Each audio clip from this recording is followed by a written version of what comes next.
I've got one question for you. What's stopping you from being happy right now?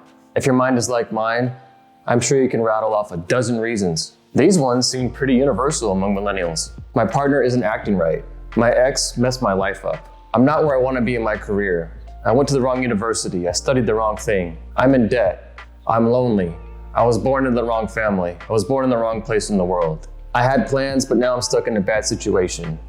Somebody else was irresponsible, and I'm left cleaning up the mess. Our minds go on and on with these complaints that just go around in circles. Now, I'm not saying that these things aren't hard to deal with. I mean, they are.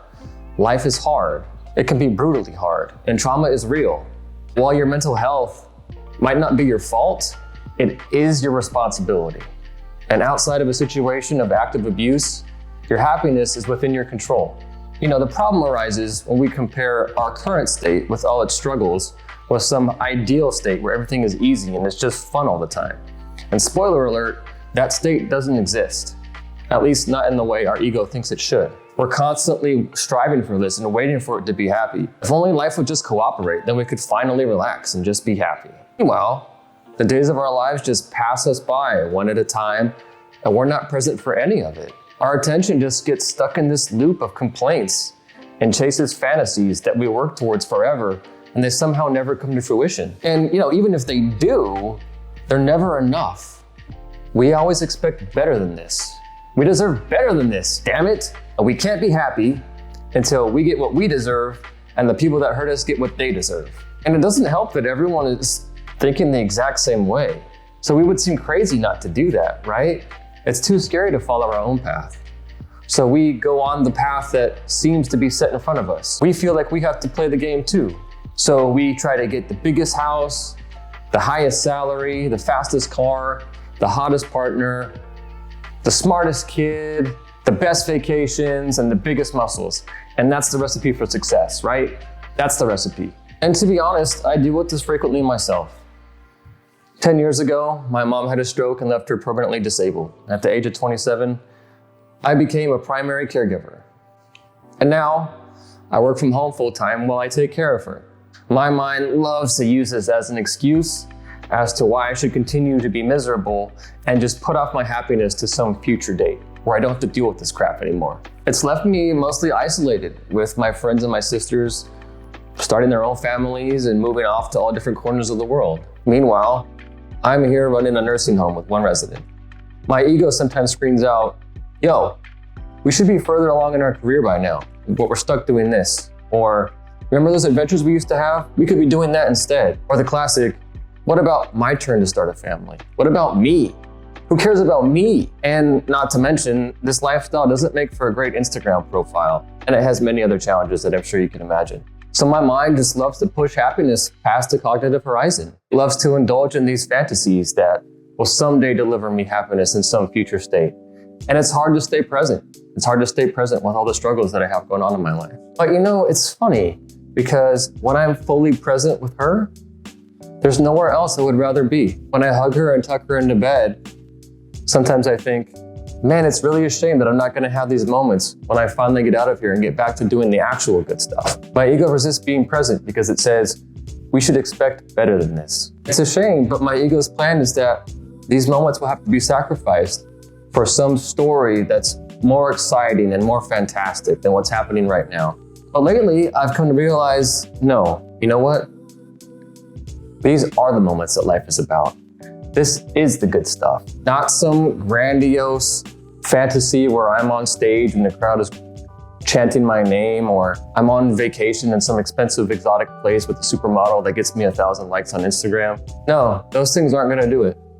And I understand where my ego is coming from, but I really don't see how today those things will make me happier than caring for the person who cared for me when I was young and couldn't yet care for myself. And to be fair, I had all sorts of pleasurable experiences when I was a young man. I dated some beautiful women.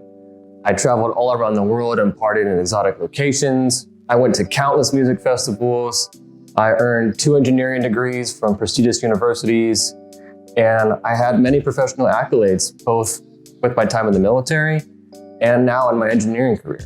And those things are great, but trust me when I say this, none of them make me happier than when I took my mom into bed and I look on her face and I can see that she feels safe and she feels cared for. And there's no comparison. It's just not as good. So, I've stopped looking to the future for salvation. Whatever fruits that this life has to offer, they're only going to be available now. It's always going to be available now, in the present moment. And our expectations for something better just get in the way. We're never going to find happiness by waiting for the endless storms to pass. We find it by dancing in the rain. Our egoic expectations are like a whiny child that's throwing a temper tantrum in front of a sunset that's never really going to appear in just that way again. My mom's body doesn't work anymore. Her stroke has left her in constant nerve pain. She can't speak clearly. When we go out in public, people avoid making eye contact with us. And she doesn't believe me when I tell her this. But despite all that, I still find her beautiful in her own way. I promised her I wouldn't show her face, but she's never going to be on the cover of Cosmopolitan. If you're willing to look below the surface, you'll see an amazing and brave human being who's living her life and fighting the good fight just like the rest of us.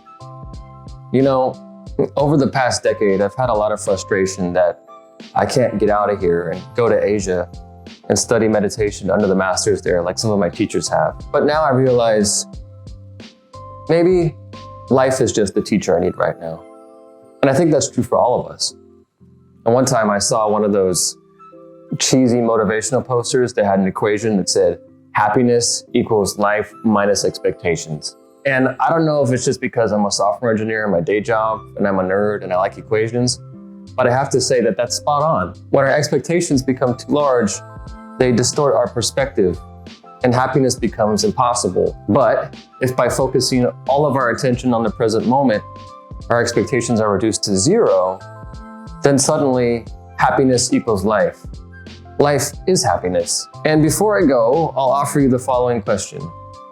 If you haven't found happiness yet by putting it off into the future, what makes you think that's going to change tomorrow, or next week, or next year, or the year after that, or the decade after that, or the day before you lay down on your deathbed for the last time, or before you take your very last breath and wonder where the hell your life went?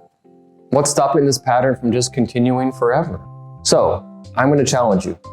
Stop making excuses for yourself. Practice finding happiness in the simple things. Today, right here, right now. Because this is all you're ever going to have. Just normal, everyday awareness. Just be present. This is it.